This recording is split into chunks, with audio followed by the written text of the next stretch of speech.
ஏய், பெண்களுக்காகன்னு சொல்றீங்க, பக்திக்காகன்னு சொல்றீங்க, மகிழ்ச்சிக்காகன்னு சொல்றீங்க.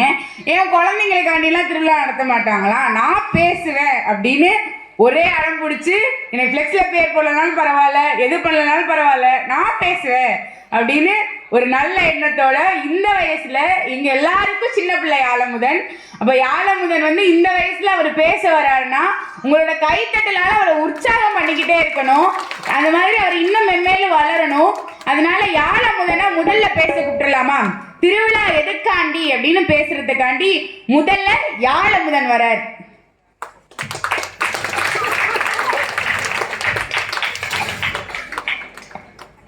மொழிகளுக்குள் உலகினிலே மூத்தவளாய் திகழ்ந்து வழி மொழிகள் பல வகுத்து வருமொழிகள் வளம் குவித்து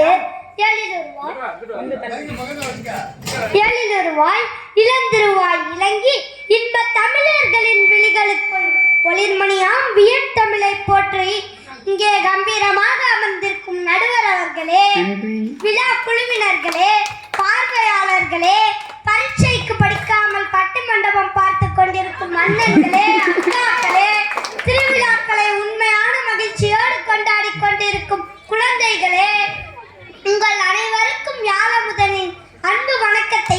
தமிழ் உச்சரிப்புக்கே நல்லா கை தட்டலாம்.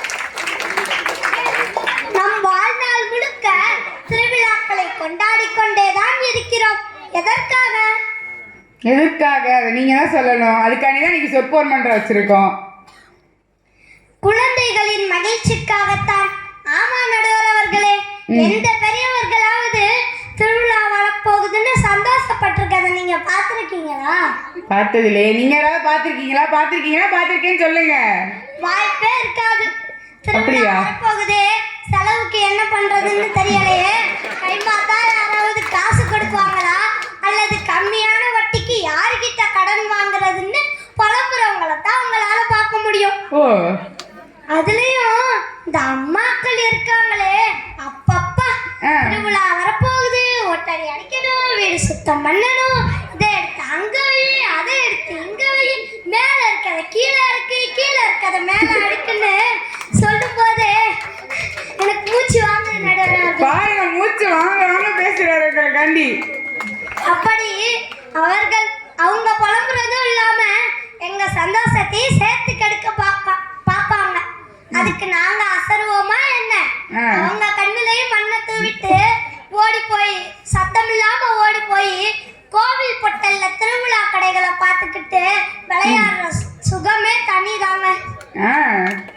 நீங்க சொல்லும் போதே சுகமா இருக்கு. திருவிழா கடைகளை நீங்க கவனிச்சு பார்த்திருக்கீங்களா? திருவிழா கடைகள்ல கடை வச்சுட்டு ஆள் உட்காந்துருப்பாங்க, அதான் கவனிச்சிருக்கோம். திருவிழா கடைகள்ல யாருக்கான பொருள்கள் அதிகமாக விற்கப்படும்?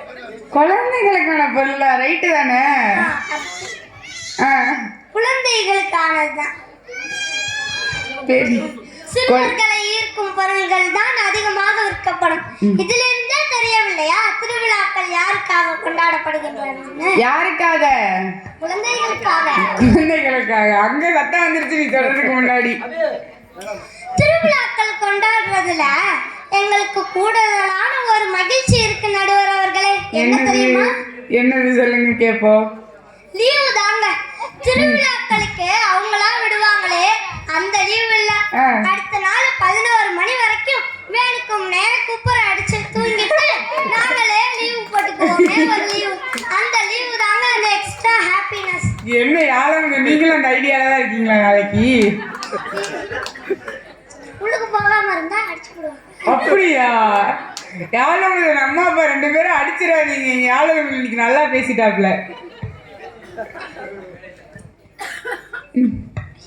அந்த மாதிரி பாருங்க, அந்த சின்ன வயசுல அவன் எப்படி பேசுறான்னு. அந்த ஒரு அழகான பேச்சுக்கே ஆலமுதனுக்கு இன்னும் கை தட்டலாம்.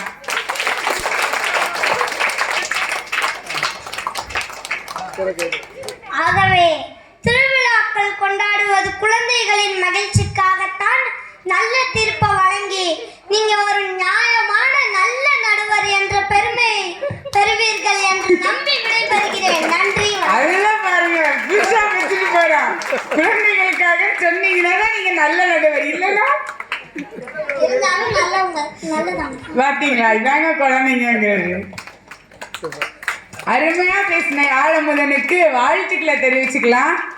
இன்னமுமே இந்த சின்ன பிள்ளைங்களா இருந்தாலுமே வாய்கள், அதாவது இடையில பேசும்போது திணறுவோம்.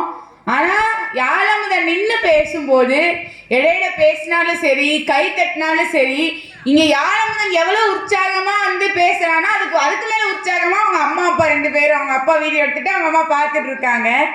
அந்த அளவுக்கு உற்சாகத்தோட இருக்கும்போது ஆலமுதன் வந்து எதையுமே கண்டுக்காம ஒரு 40-50 வருஷம் ஒரு அனுபவம் உள்ள ஒரு பேச்சாளர் மாதிரி ஆலமுதன் பேசியிருக்காருன்னா அதுக்கெல்லாம் வந்து பிக் அப்ளாஸ் கொடுக்கலாம். ஆலமுதன் நன்றி.